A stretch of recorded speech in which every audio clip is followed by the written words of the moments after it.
right now on News Channel 8 Today. A good Sunday morning once again. I'm Paul Mueller. In the already crowded race to be Florida's next governor, standing out from some other well-known candidates, well, that can prove difficult. Even candidates that have a large campaign war chest will fight for name recognition. In this week's Sunday One-on-One, I sat down with Republican candidate for governor Bob White to talk about his chances of winning over the voters. And joining us this morning is Bob White himself. Bob, thanks for being here. Thanks for having me. Sure. You know what? There's a crowded list right now of contenders for the Republican race for the governor's mansion. Right. Bob White. Who is Bob White? Do you have that name recognizability factor? Not yet. Not yet, but so then how do you get it? We're working on that. Well, I am the chairman of the Republican Liberty Caucus of Florida, so we do have bases of support in different places around the state of Florida. We've got active chapters in the Panhandle, down in Southeast Florida, over in Central East Florida, and in Orlando. But how do you compete? How do you compete against Adam Putnam right now? As you know, he's the biggest name in the race so far. People know him. He's our agricultural commissioner. How do you how do you play against him? It's going to be a crowded field, and I think that Adam Putnam, while he may be the front runner right now, he's going to be the guy that everybody goes after, and he has plenty of vulnerabilities. He's the poster child for career politicians. He's never earned a private sector paycheck in his entire adult life. He has a terrible voting record as a member of the Congress of the United States. So you're going to say you're saying that people will see that he's a Tallahassee insider. He will be exposed during the course of this campaign, not just by me, but by the other candidates that are going to be getting into this race as well. Okay, let's talk about campaign war chest right here, because you know that Putnam has a big war chest. As of May, the numbers I have here are this: you had raised nearly $13,000, $13,000. Adam Putnam, $1.2 million. You're $13,000. 3 others on the Republican side have raised nothing, right? 3 have raised $3,000 combined. We've talked to Democrat Chris King on the show before, $1.5 million. Gwen Graham, $435,000. Who and where are you going to get your contributions from? Well, I'm not ever going to be able to compete financially with the Adam Putnams of the world for one specific reason. You see, in Florida, a campaign finance law says that when you run as a candidate and you open your campaign account, you can only take a maximum of $3,000.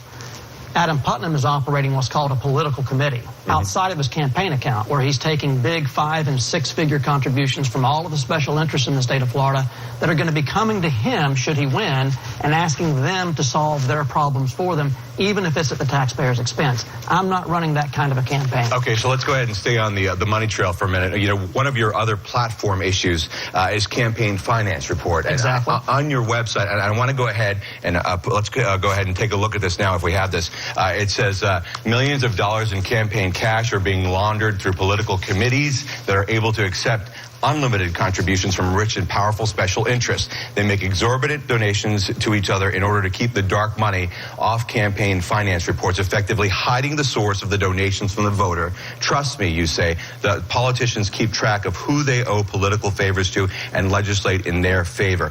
What evidence? So here's my question right now. What evidence do you have, and who are you specifically referring to? Well, let's just take the issue of red light cameras, for instance. For years in Florida, we've been trying to fight to get rid of red light cameras because they do not increase safety at our intersections. In fact, there are plenty of reports out now that show that they make our intersections even more dangerous. Okay, so we've been battling against American Traffic Solutions, which is a corporation out of Arizona that is basically profiting by putting in these red light cameras at these intersections all over the state of Florida. If you look at the contribution reports from that one corporation into all of these various political figures that are in a position to influence whether or not the vote is yes or no on that issue, you'll find that American Traffic Solutions has invested over $1 million into contributions, not just to the leadership within the House and the Senate, but also into the parties. So you're not playing into that. You're saying you're a candidate who doesn't. I will not accept special interest contributions. I will not have a political committee. I'm gonna operate my campaign entirely out of my campaign account. But don't you think at the end of the day that's going to hurt you, or no? You know, here's the thing. I got into this race, to run on not just that issue, but especially on that issue of campaign finance reform and trying to clean up what I consider to be the swamp in Tallahassee. It's a very dark swamp. It needs to be drained, and it's the money that has caused us in Florida as taxpayers to lose our voice in the legislative process. And until we control those special interest contributions, we'll never get our voice back. Okay, I have less than a minute to go right now. On health care, let's talk about the latest in Washington, the latest attempt to repeal and replace Obamacare. You know, I know, is stalled. You oppose the current health care system and any other Medicaid expansion. So, Bob, the question I have for you is this. What's your plan for Florida, especially when it comes to our senior population relying on Medicaid? I've got about 30 seconds. Well, Medicaid is a broken system to begin with, okay? It's a terrible system in the sense that the poor and the elderly, in many cases, they wait 45 days, 60 days to be able to get an appointment with a provider in the first place, and then they may have as much as a 45-minute to a 1-hour drive just to get to someone that's willing to even see them in the first place. We need more free market solutions to our health care issues. You're saying you're the guy who can make changes and change that? Absolutely. All right. Bob White, candidate for governor in the Republican side. Thanks for joining us. Thanks for having me. Yeah, sure.